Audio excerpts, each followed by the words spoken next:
So I wanted to, the design, I kept struggling with the design on this because we're really limited on the width here that we have between the toilet and the wall.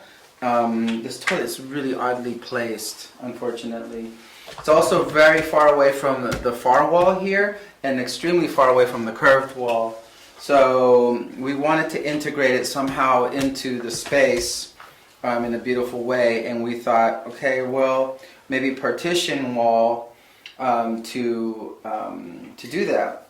And so I kept struggling with it, but I really love these curves. I love to keep playing with these curves. So in order to cut this curve here a little bit, I made another curve, and it started looking like a moon. Then I realized we have a sun here. And so now we have the sun and the moon.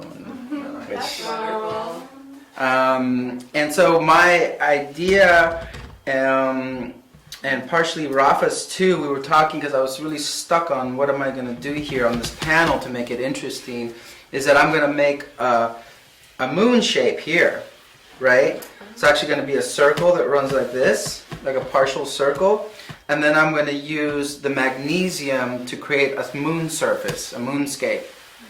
And then on the rest of the portion of the panel, I'm going to try to make it look either like space or with some planets. Not sure yet, but something like that.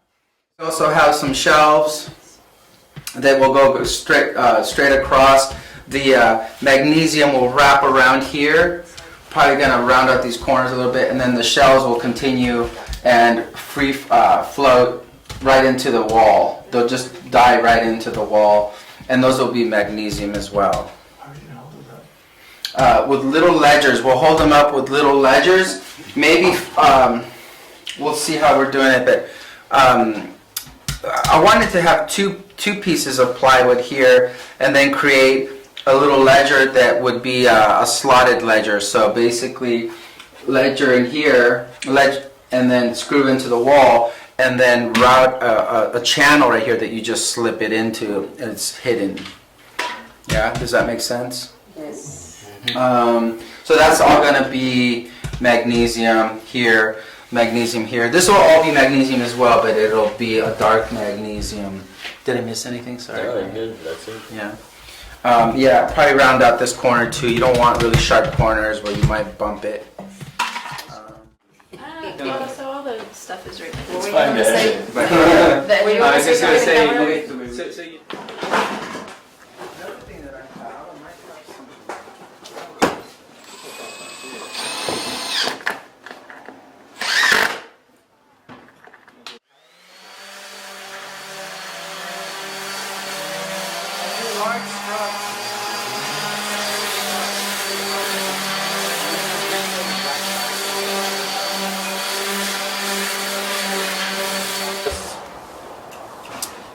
See if we can turn this way a little bit.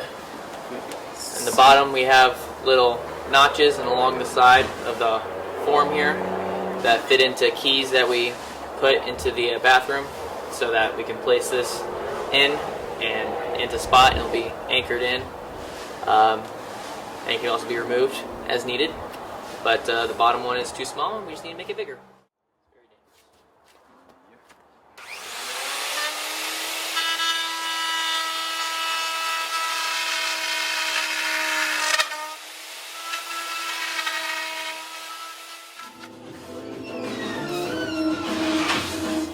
So is that mud on top? You already put mud and fabric on it?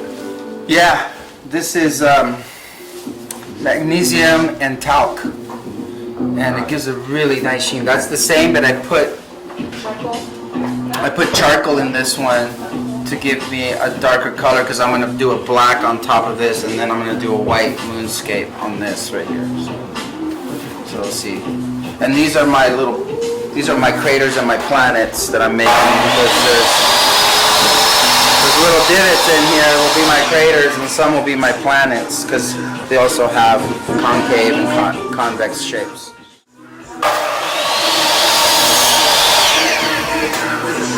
It's pretty cool because I can shape it. It still hasn't fired, so I mean, I hope it fires. but I can still shape it. And I'm using it like a Bondo almost to fill in the gaps and the cracks and smooth it out. So that's kind of cool. I like the texture. Yeah, the texture's gorgeous. It makes it more organic, you know, before it just looked like a board. It looked machined, you know, it looked machined, and now it's starting to look like something organic. So I'm happy about that.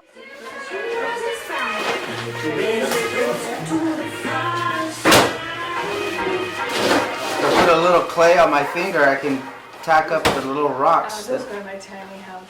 Okay, I don't want, this is some, because I can't really grab them. No, oh, yeah. Can you go this, my tiny house?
Shelf that incorporates the toilet into the room. These two shelves have held up pretty well. The top shelf, as you can see, has some of the last layers coming off. I have purchased a polymer adhesive that we're going to use to try to glue all of this down, and then a polyurethane. And the polymer adhesive actually is kind of something we might be able to finish with. And I'm going to try it on the top one as well. And we'll take it in stages to try to just kind of feel our way and see if it's going to work out. I also need to find a product that will finish or seal all of this work for posterity. So we'll probably, looks like we have a few little chips here anyway. Probably finish that and then use the polymer adhesive to fill out the cracks. If it works well and it's a good product to preserve everything, we'll also use it on the fascia of the closet, two fascia boards on either side of the closet, because we have a little bit of cracking in there as well.